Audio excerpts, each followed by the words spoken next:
I'm going to be talking about a piece of work which we conducted in partnership with the Epicentre, with colleagues based at UCL and also at the people at the University of York. So next slide, please. So at the beginning of the pandemic, the government put out a call for NHS volunteers to make telephone calls to isolated older adults. And whilst this was a positive move, we did have concerns about how that would be delivered. And befriending and other community support services usually have systems and processes in place to support the volunteers delivering support, as well as those receiving the support. And in March and April of this year, support services that had been delivered face-to-face were switching to remote delivery.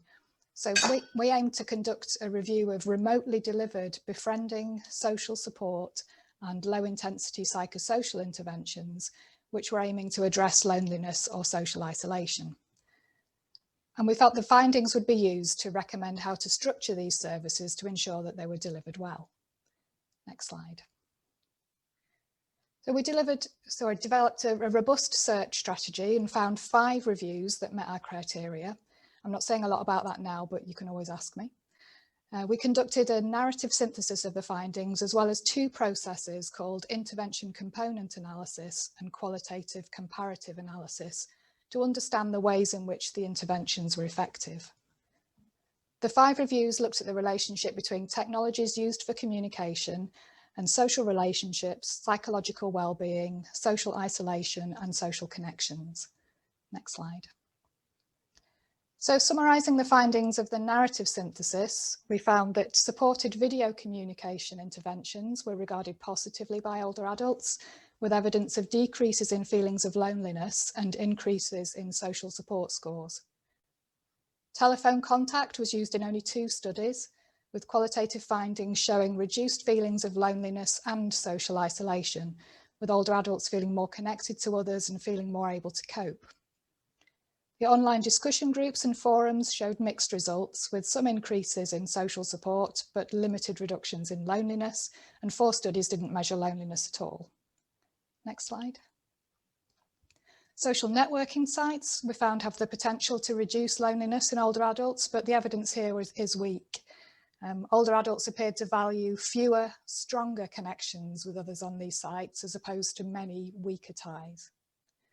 And multi-tool interventions, by which we mean the provision of a PC with training, messaging functions and chat groups, demonstrated significant decreases in loneliness, but not always increases in social support. But the nature and the content of the interventions varied, so it is quite difficult to isolate the effective elements of those. And the concepts of loneliness and social isolation varied between the studies, making comparisons and conclusions challenging. Next slide. So summarising the findings of the intervention component analysis and qualitative comparative analysis, these processes helped us to identify some key characteristics of the interventions which were effective in developing social support. So firstly, supporting the development of close relationships where participants could express feelings freely without self-consciousness through opportunities for unstructured discussions with their peers. Supporting interactions through ensuring participants shared experiences or characteristics, so for example being a carer or a stroke survivor, women only, or people with a similar age or socioeconomic status. And supporting interactions through pastoral guidance, for example a light touch oversight of a discussion forum by a professional, or opportunities for participants to contact professionals for advice. And successful interventions tended to ensure that all 3 of these characteristics were present. Next slide, please.